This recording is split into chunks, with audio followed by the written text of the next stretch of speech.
my journey was fast. Okay. You know, I just think. I come home in 1997, October 21st, 1997. Wow. First time I'm ever on stage is December of 1997. You went straight on the stage. You But been you thinking about that when you were locked up? Yeah. Yeah, we on Boss Talk 101. Yeah, we gonna talk. So, hey, just let's get back into it, man. Like, you started comedy, right? Like, you one of those guys when you look at, and when I look at you, you basically, you started and then you just all of a sudden took off, bro. Like, when I first came to see you, it was like, okay, this nigga just talking to us and it's dope. You know what I'm saying? I like the way the style was from the jump. But you gotta be listening. You gotta be following that, man. I used to be cool with people thinking, oh man, you just started and then you was on. 27 years though. That's a long time. So when you saw me, it was 12 years ago. That was like 12, wasn't it? It had to be. Because, did we have our kids yet though? Yeah, we had our kids because you know they So the first one like cut our 12 kid. or Our son 14? Harold. Yeah, My son's about 12 or 16. 14, yeah. So it had to be about 14 years for sure. About 14. You already been in the game. Yeah, I'd already been. But you chilling. Yeah, because you were headlining. You were headlining. Yeah. You was That was headlining. Yeah, I'd already been on probably everything at that point. You was Like, just that's- chilling though. But that's- you still got hotter and hotter and hotter. It wasn't no damn stopping. Yeah, that's the thing. I think that it's one of them things like when you go back and you look at leaders of the new school, right? Yeah. And you like, man, where did Buster come from? And you know that he came from leaders of the new school. That's like, right. But you could tell then that Buster was when his breakout. Oh, he's going to be the breakout artist. Yeah. Just like with Timberlake. Just like when I was with a lot of people, and DL used to always tell me, he said, man, you the breakout, and it's going to be crazy when you finally just go on your own. Dude passing out necessity, he say, hey, youngster, you heard, huh? I said, heard what? He say, Mexican got on them boots. Because I was touring with people at the time, and I think that's one of the things that you do in the beginning.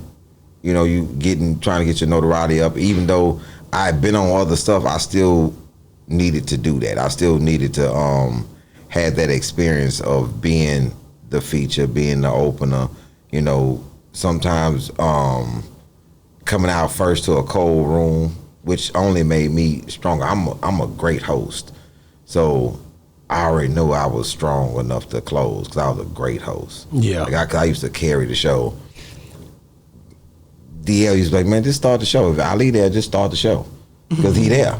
I didn't have a time limit. Like you could just the show started at 8. If y'all don't get there at 9:30, cool. Start the show at 8. I'm gonna be there up there until you get there. And you gonna stay up there entertaining the whole thing until they come. So it's like they're getting 2 shows. Yeah, I never had a problem with that. You know? Hold on, who was the first person that you ever toured with? Lavelle Crawford. Lavelle Crawford. Crazy. That's heavy. That's heavy. I think. How did you meet him? How did you end up getting to tour with him? This guy named we call him Green Eyed Terry, out of Little Rock, Arkansas. Green Eyed Terry. Green Eyed Terry, man. it's always some dude that just believe it. You know when. You know, a lot of people think everybody's trying to fast talk them, but sometimes people actually just really believe in what you're doing. We know that, yeah. Sometimes you'll go past that person because you feel like they talking too much. But Green Eyed Terry, look, man, listen. I'm gonna do this show with Lavelle, then I'm gonna bring you on, and I'm telling you, man, we gonna make this money. And then maybe a month later, he got Lavelle, and he brought me on the show. We did like 4 or 5 spots in Arkansas. Okay. Then Green Eyed Terry would fly me every Monday to Little Rock to do this room called Juanita's Cantina. I heard of that before. Yeah, it's on Main Street. Yeah. And I would go there every Monday to this club and get on, do my thing. I was the host and the headliner, basically, because it was all these young comics that was like, it's a guy named JJ, Lil JJ, the guy Mark, he was there that wrote all stuff for Lil JJ when he started. Mark was there. Now, what's my man name? God, Lil Jesse. Lil Jesse.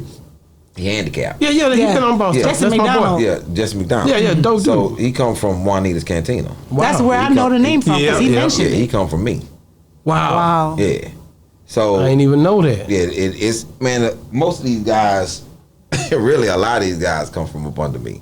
'Cause I've been doing it A long the time. longest, and I was going everywhere, and they would see me, and my phone number hasn't changed, so people would call me all the time. But how did you get the budget? I'm thinking because people struggle trying to go to these towns and ain't got no money to make it to these towns. You talked about going straight to Arkansas like that. That's not normal if you from Houston or you living in Houston. I was grinding way. Where was you before. at when you were traveling to Arkansas? Oh, I was living in Houston. So how did you have this Monday. budget? People believed it. He That's just believed in you. Terry. That's why you say he believed That's in you. Green-eyed Terry. Green-eyed Terry was getting that money from them people at that club, getting me down there, paying me every Monday. I would go down there and make that money with Terry, come back home on Tuesday. Then on Wednesday, I'm off to something else. But in Houston, everybody in Houston know I had 3 or 4 rooms. Like, you could come here and eat all the time. Through my whole career, I've always made it where other comics could come eat in practice.